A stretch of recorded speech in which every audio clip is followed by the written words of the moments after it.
Hey everyone, welcome back to my channel. My name is Kim. If you're new here and you like today's video, please give it a thumbs up and consider subscribing again if you enjoyed today's content. Alright, so as you can tell by today's thumbnail and the title of the video, this is another installment of my recent reads content. I typically do these when I get enough books read, typically more so in the summertime. I try to do them more weekly. During the school year, I kind of fell down on this series because I wasn't reading like I should have been.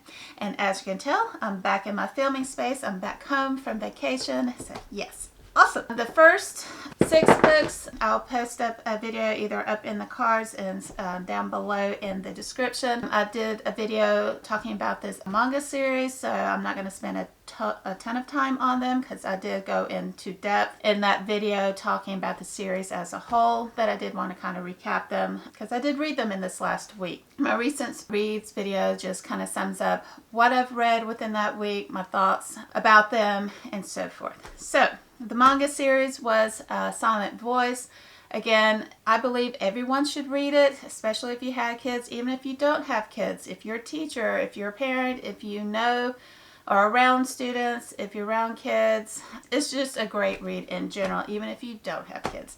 I think it's worth a read. I read volumes 2 through 7 on vacation, or volume 2 right before I went on vacation, and then 3 through 7 while on vacation. So this is volume 2. This picks up after 5 years later, following again Shoya and then Shoko, following their journey. And again, the friends and all of that. So again, I'm not going to go into a lot of details because I did that in that video that I'll again put in the cards. So yes, so this is volume 2. They are short reads. They fly. The artwork, this is volume 3. But the artwork, again, is just phenomenal. It's so good. They are fast reads. I absolutely adore this. I can't wait to go back and read it again. Like I said in that video, it's volume 4. Volume 5, a lot of heavy themes dealt with in the series that needs to be talked about a lot. Volume 6, and then volume 7. So again, I love this series. The entire series, I give it a 5-star rating, 5 out of 5. I would give it a 10 if I could. Again, I cannot highly recommend that series enough. Absolutely. So I only have 2 other books. Again, this is going to be a short and sweet video. Again, I did most of those on the way up to vacation because it ended up being a 12-hour trip up there because we just did a lot of stops on the way. And then I read a lot while we were there, amongst all the other stuff that we did as well. The next book that I read was part of, I think it was my Romance-opoly pick, as well as getting it onto my deck of TBR. This was Off Limits. It was my Kindle pick for that. This is by Jerica McMillan. So this is what this one is. It was a best friend's sports romance, a brother's best friend's sports romance, college sports romance. I adored this one. It was so cute. Again, it's college romance with a brother, a best friend's brother's little sister. She's in college, and it's about the brother and sister's relationship. Is very rocky. So it's their relationship. They have a very rocky relationship based on how she was treated by his friends in high school. And then he kind of keeps that persona with when they go into college. He doesn't want her around his football friends just because how they were treated, how his friends treated her in high school. And so he doesn't want her around, and she takes that, internalizes that he doesn't care for her, he doesn't like her. She doesn't see it as more of a big brother protecting her. It's just more like, my brother doesn't want me around, he doesn't like me, he's trying to control me, do those types of things. So it's a very rocky relationship between the brother and sister, and some things go on that require her to go and sleep over at his house, and that's when she meets up with his best friend and roommate. And so that sparks off this kind of forbidden secret romance between the best friend and her. It's very, very cute. There was a part of it that I got very teary-eyed at when everything, of course, hits the fan.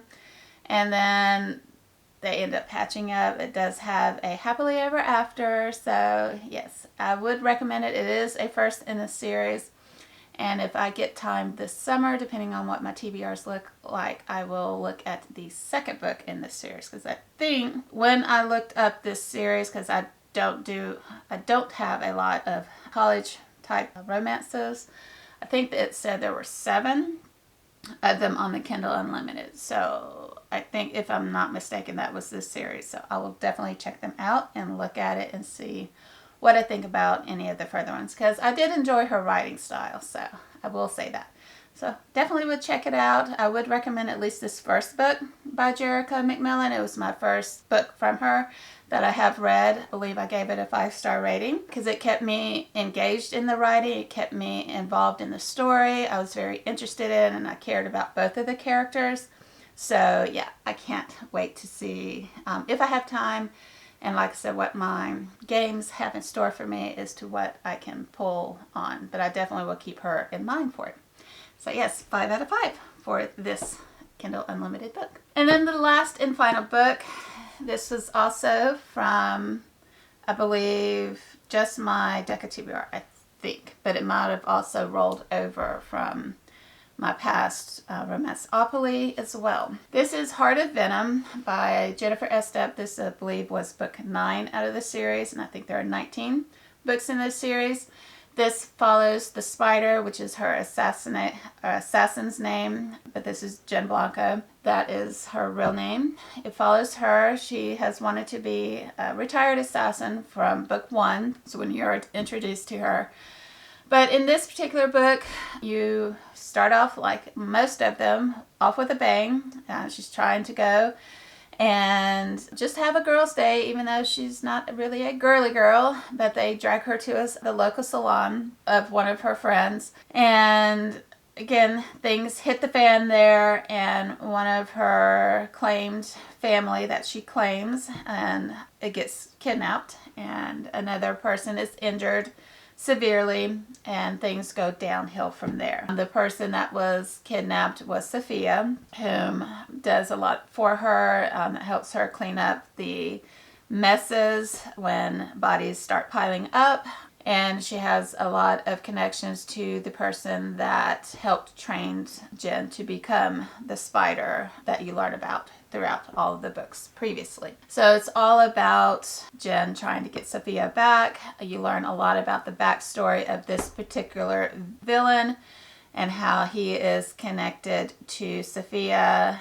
and all of the very horrific things that this individual has done to Sophia and does to her in this book, as well as what he attempts to do to Jen as well. I'm not going to spoil it all because I don't want to do that. I want you guys to read this series. I absolutely adore this series. And there is another connection in this book that I was highly anticipating coming back. There is that tension again.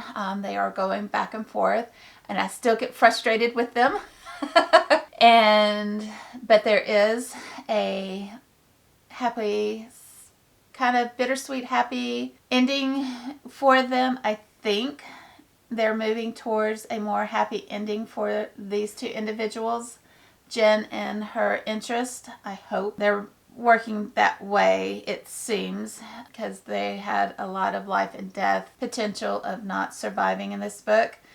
But I know there are 10 other books, so she had to have survived. So I knew that was going to have to happen, but it was very close in this book. So potentially the author could have just stopped in this book. But I'm thankful that she didn't, because that would have been heart-crushing had she done that.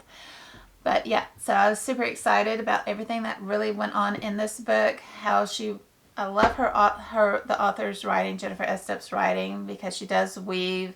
Because you think, okay, how is she going to get another 200 pages in and keep my interest? And she does it. I don't know how she does it, but she does, because it's just phenomenal. It's just great writing. Because it's like at the beginning, it's like she's already there. She's already at the camp. But how we got so much more left of the book to do. How is this all going to happen? And I'm there for the ride, because she just sucks me in every single solitary time. So yes, as you can tell, this is definitely a 5 out of 5 stars for me for this book. It had everything that I wanted, everything I didn't know I wanted in this book. A lot of high stakes. This is not a type of writer that the characters come out unscathed. There are high consequences pretty much every time Jen goes out. She's never comes back without some type of injury. She's great at her job, great as an assassin, but sometimes authors make their heroes or heroines to be infallible, and Jen is not that. She is very flawed. She has a lot of flaws in her character, in her beliefs, how she sees things, her views on things. She is a very flawed character, which makes her so easily likable and easy for a lot of people, I think, to connect to her as a character. And a lot of the other characters in this book are like that. Even though they are fantastical characters where they have giant blood or dwarf blood or whatever it happens to be, mixed blood, which is where you get the fantasy elements to the urban fantasy genre in this book.